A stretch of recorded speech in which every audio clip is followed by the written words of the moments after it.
a todos, sejam bem-vindos a mais um episódio da Criminalmente e hoje daremos seguimento à nossa crónica criminal. Sem mais delongas, vamos a isto. Ora então, para inaugurar o nosso histórico de hoje, temos uma notícia bastante recente, com o Sr. Joe Berardo a ser detido por crimes de burla qualificada no âmbito da investigação aos créditos ruinosos da Caixa Geral de Depósitos. E foi algo que há uns anos, durante uma comissão de inquérito, deu muito que falar, porque o Sr. Joe Berardo alegava, jurava a pé juntos, embora de uma forma bastante jocosa, que não tinha nada, apenas uma garagem, e que pagava a pensão e o aluguer da casa e tudo o resto. Muito bem. No que toca a este tipo de crimes, há muitas coincidências. E eu pessoalmente não sou de acreditar em coincidências, nomeadamente quando elas são muito abundantes. Ora, muito bem, aquilo que temos em mãos, e que de certa forma a Comissão de Inquéritos veio a trazer ao de cima, é que o Joe Berardo, ou melhor, o Sr. Joe Berardo, levou a cabo um esquema para dividir o seu património, salvo seja, nomeadamente a questão das várias peças que ele tem em vários museus, de forma que, caso a coisa corresse mal, eles nunca iriam ser penhorados, nem nada que o valha. Posto isto, segue-se a criação de toda uma série de testas de ferro que ficam com a titularidade das obras e de várias instituições, entidades e afins, de forma a que, evidentemente, o Sr. Joe Berardo pode não ter nada em nome dele, mas tem em nome dessas pessoas que lhe têm algum tipo de proximidade e que rapidamente retificam a ausência de posses. Posto isto, houve então esta detenção e no momento da gravação deste vídeo, ele irá ser ouvido hoje, dia 30 de junho, pelas 4 horas, pelo juiz Carlos Alexandre, e vamos ver se ele vai responder às questões que lhe serão colocadas, se ele se vai manter em silêncio, tem esse direito, ou então se vai manter o mesmo tipo de discurso que manteve na Comissão de Inquérito, em que disse mais que uma vez que não tem nada, que não tem dívidas, mas por todos os efeitos o dano que ele causou a 3 bancos é mais que avultado, e esperemos que então, mediante a investigação que vai decorrer, ou melhor, que está a decorrer, a verdade venha evidentemente ao de cima, e vamos tentar esperar que este caso seja uma espécie de absolvição daquilo que se viu no caso do engenheiro José Sócrates, em que ele acabou por não ser condenado pelos crimes de corrupção de que era acusado, mas não por uma questão de absolvição, mas por uma questão de prescrição. Por isso vamos esperar que as entidades competentes ajam sob os parâmetros que lhes compete, que os prazos sejam respeitados e que no fim disto tudo haja uma acusação e que seja feita justiça. Vamos então passar para o próximo caso. Também ele bastante recente, em que tivemos a morte de um funcionário que estava a tratar da manutenção de uma via e que foi atropelado mortalmente pela viatura em que seguia o Ministro da Administração Interna. Bem, posto isto e atendendo àquilo que se vindo a falar, como evidencia o Expresso aqui neste título, uma antítese, uma discrepância entre factos. O MAI diz que foi um acidente puro e duro, nada estava sinalizado, o indivíduo estava a atravessar a via e infelizmente o acidente decorreu. Contudo, a Brisa, que contratou a empresa para a qual a vítima trabalhava, assegura que as obras tratavam-se de obras de manutenção, as mesmas estavam devidamente sinalizadas, a vítima usava colete refletor e, para todos os efeitos, aconteceu o que aconteceu. Por alguma razão, o ministro ainda não disse nada, não disse o seu lado dos factos. Comenta-se por aí que através da GNR ele fez chegar uma carta à família da vítima, nomeadamente à sua esposa, a dar as condolências, o que, atendendo que se trata de uma figura de Estado, fica muito aquém das expectativas. Como se trata de... como vivemos num país de Estado de Direito democrático em que os nossos políticos são eleitos pelo povo, nós estamos à espera de uma espécie de representação e uma espécie de exemplo, o que, até ver, falha miseravelmente. E para todos os efeitos, várias forças políticas à direita vêm exigir não só a demissão do ministro, o que isso leva para outra questão, mas também factos relativamente à velocidade a que o ministro ia no momento da prática dos factos. Muito bem, a questão da velocidade aqui para mim não é assim tão significativa quanto isto. Tudo muito bem que temos aquela questão de que, como estamos a falar de um serviço público, há aqui uma série de benefícios que se podem alocar a figuras de Estado, uma vez que estava em trânsito para uma celebração, uma inauguração qualquer, e por cumprimento de horários e tudo o resto, há aqui uma cedência, digamos assim, no que toca a restrições. E muito bem que pode exceder-se o limite de velocidade e tudo o resto. Pronto, tudo muito certo. Mas, independentemente da velocidade, eu acho que o mais importante aqui é mesmo o facto em si, em que houve uma colisão, houve um atropelamento e houve uma vida que foi perdida. Tudo muito bem que, à partida, tudo recai sobre o motorista, uma vez que era ele que estava a conduzir a viatura e ele tinha domínio sobre a ação. Mas será importante, de qualquer das formas, estudar o que é que se passou ao certo. E a investigação, o processo está aberto, e bem, porque estes casos são sempre importantes de serem analisados, porque lá está, e sem querer levantar aqui muitas ondas, estamos a falar aqui de uma figura pública, uma figura política, uma figura de Estado, e é sempre interessante ver como é que a lei se aplica aqui, se ela é mesmo transversal e incorruptível, ou se há qualquer tipo de exceção no que toca àquele típico ditado popular de que há justiça para ricos e justiça para pobres. Esperemos que aqui não seja o caso e que tudo corra como deve ser.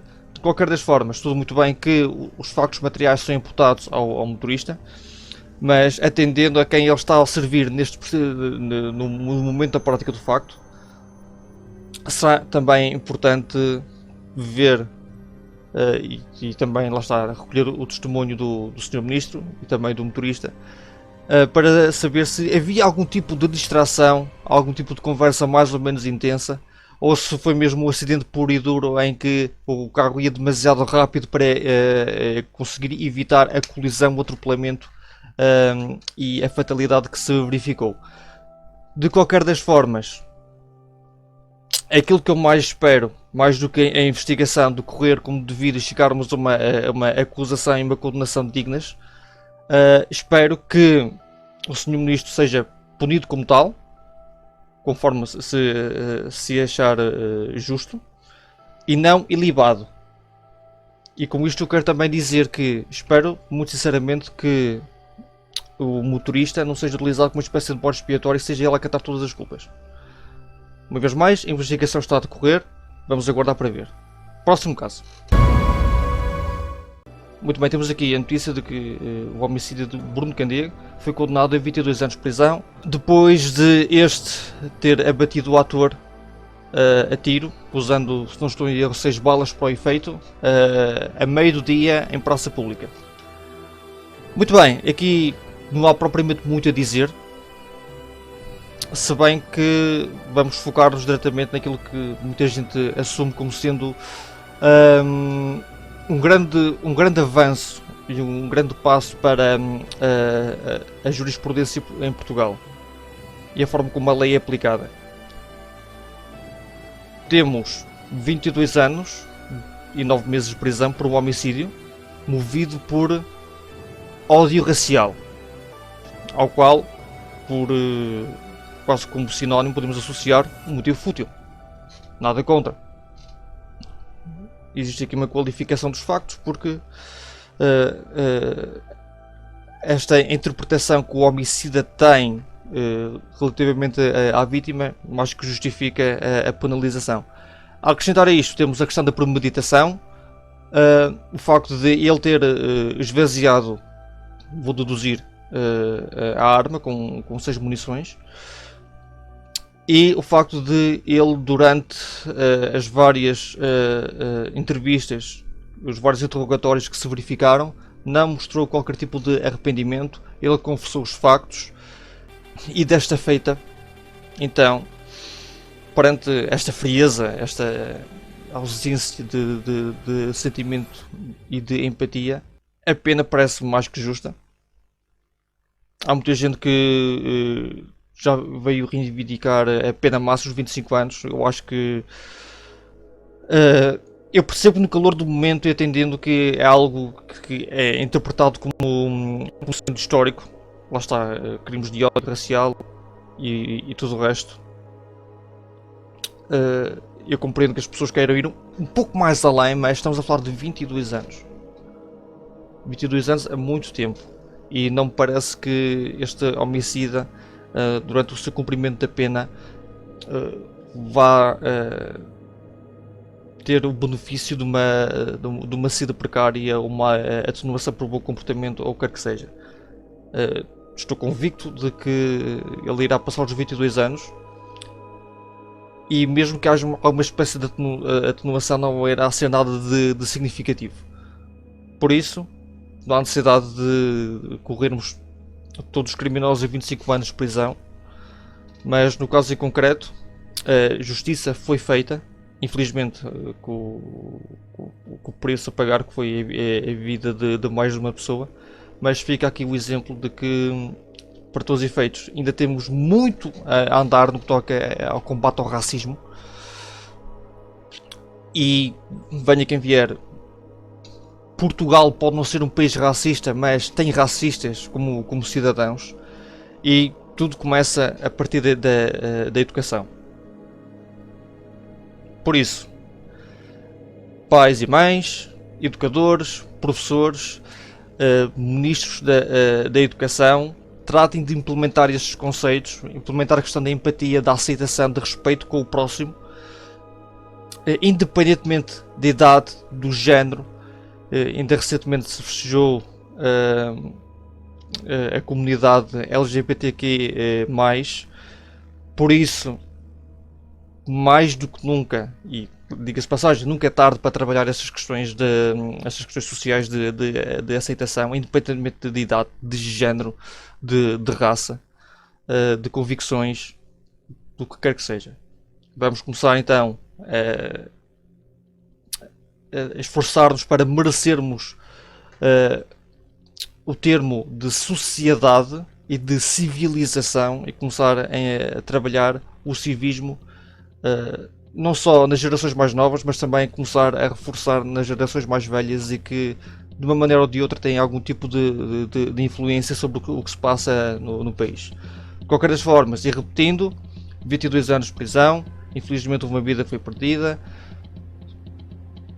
É um marco histórico no que toca à questão de homicídios por razões raciais, mas atendendo à forma como todo o processo decorreu, parece-me justo.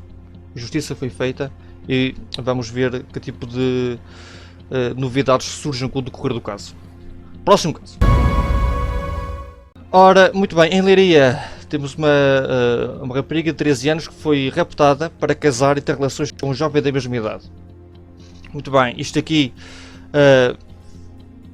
estamos a falar de famílias de etnia cigana, em que, tanto quanto percebi, inicialmente houve um acordo em que o pai da rapariga aceitou avançar com o casamento, e depois ele mudou de ideias, e a família do rapaz acabou por não gostar dessa negação, e levou a cabo um rapto com um excesso de violência, houve armas de fogo utilizadas, tiros foram disparados, houve dano à propriedade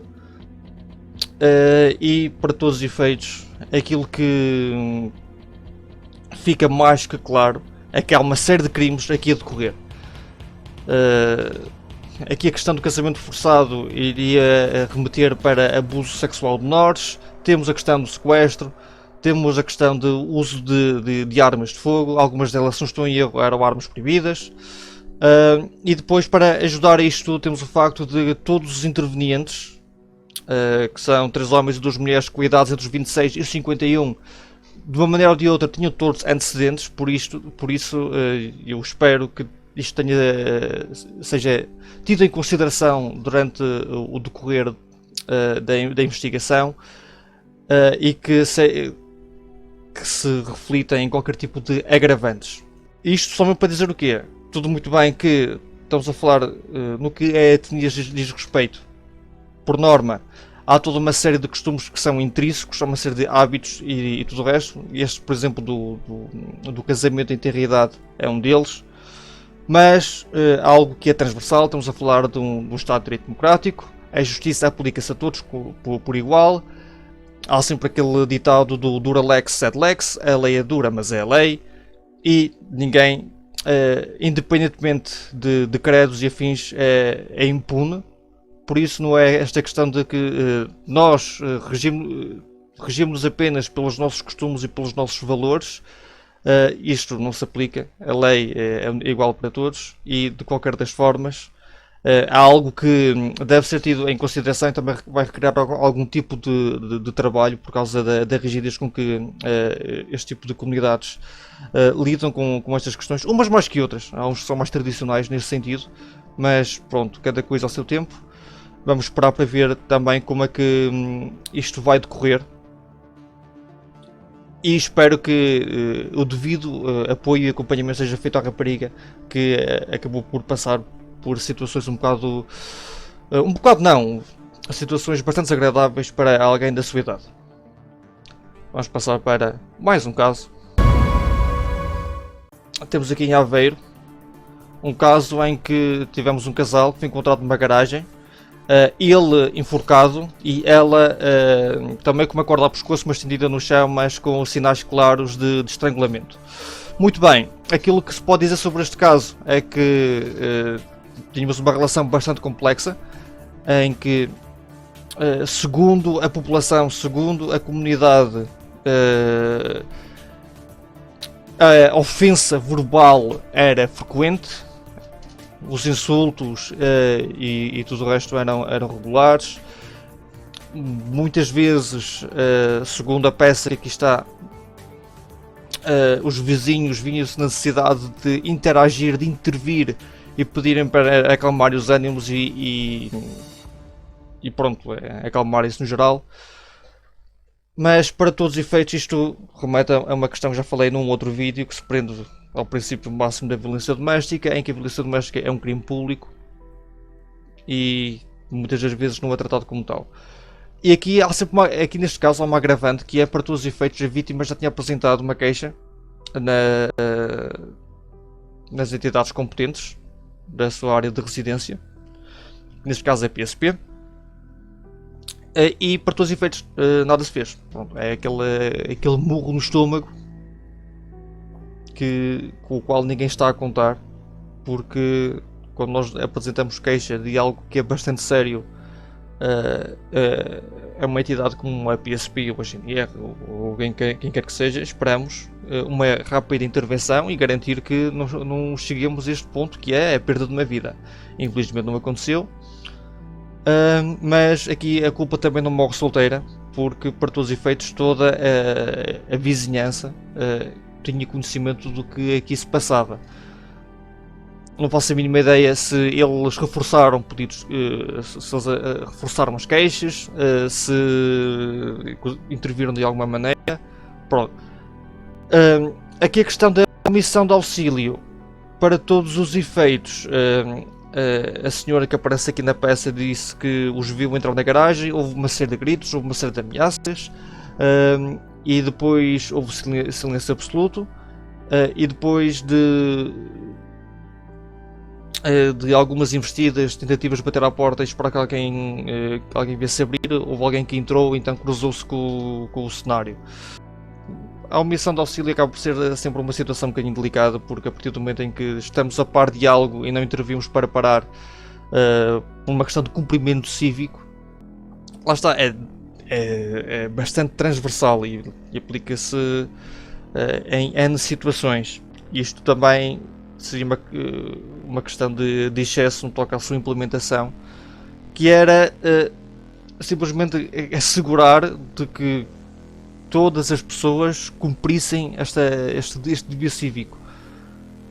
Ora, muito bem, a partir do momento em que nós reuníssemos as condições necessárias, os meios e tudo o resto para que as entidades e o direito e a justiça obriguem as pessoas a agir desta maneira, não sei até que ponto, tanto a nível social como político, isto iria ser bastante benéfico.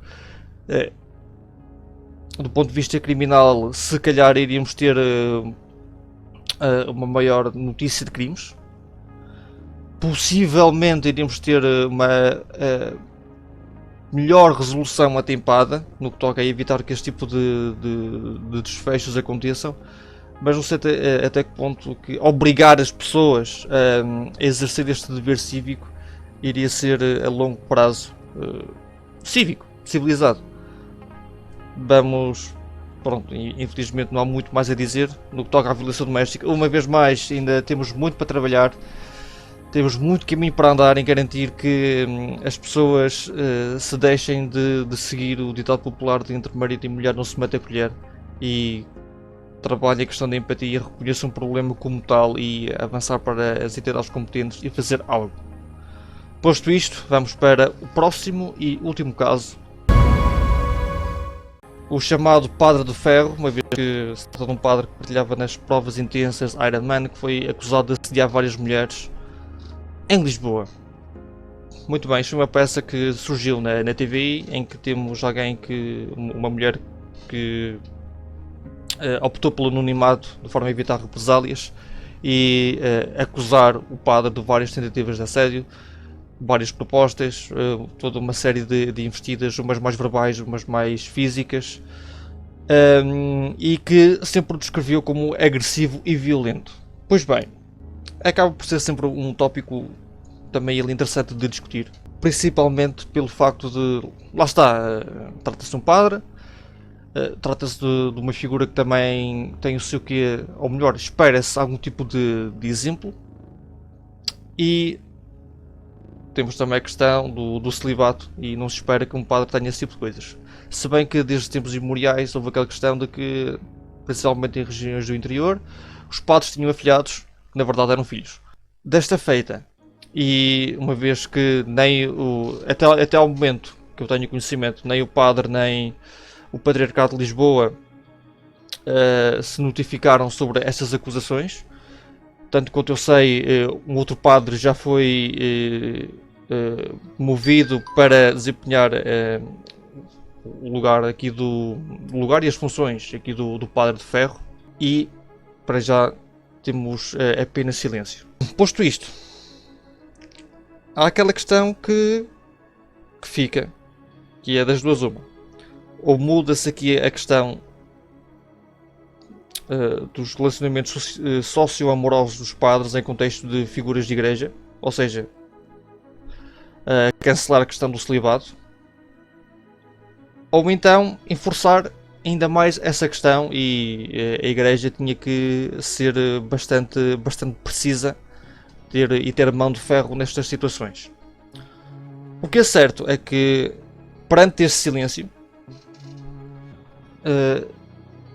das duas uma, ou vamos acabar por ter um abafamento, salvo seja, vamos ter a igreja a sacudir o caso e este choque para debaixo do tapete, o que não seria a primeira vez, muito provavelmente não será a última, ou então iremos ter algum tipo de dissociação, mas não parece, a igreja não faz isso, pelo menos que eu tenha conhecimento, e muito provavelmente o padre vai apenas mudar de paróquia.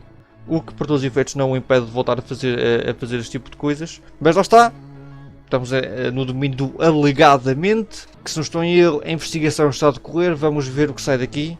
O que, por todos os efeitos, não deixa de retratar o quão infeliz é este tipo de situação.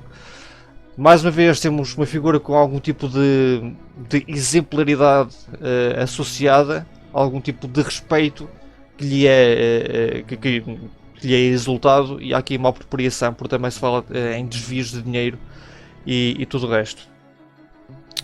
Desta feita, não estou, muito sinceramente, não estou a ver algo de nefasto, salvo seja, a ser aplicado aqui ao Sr. Padre. Muito provavelmente ele vai ser mudado de paróquia. Muito provavelmente durante os primeiros tempos ele irá ser mais calmo, mais brando com os seus costumes e tendências. E acabará por mais cedo ou mais tarde voltar a essas questões, e vamos entrar aqui num ciclo vicioso em que a Igreja vai continuar a sacudir os problemas para baixo do tapete, até que alguém, de alguma maneira, bata com o pé no chão e peça que algo mais claro e objetivo seja feito de forma a evitar que este tipo de situações aconteçam. Posto isto, digam as vossas opiniões sobre estes vários casos. Tivemos um pouco de tudo. Infelizmente, muitos homicídios. Infelizmente, muitas figuras de Estado e não de Estado que ficam muito aquém daquilo que lhes é esperado, como as figuras, os papéis e as funções que desempenham. Temos aqui muitas questões sociais que ainda têm que ser trabalhadas, e que muito provavelmente não há recursos, sejam eles materiais, financeiros e humanos, para estar no local e trabalhar da melhor maneira. Deixem nos comentários, façam-se ouvir, cá estarei para escutar, para ler, e vemo-nos em breve num próximo episódio. Fiquem bem.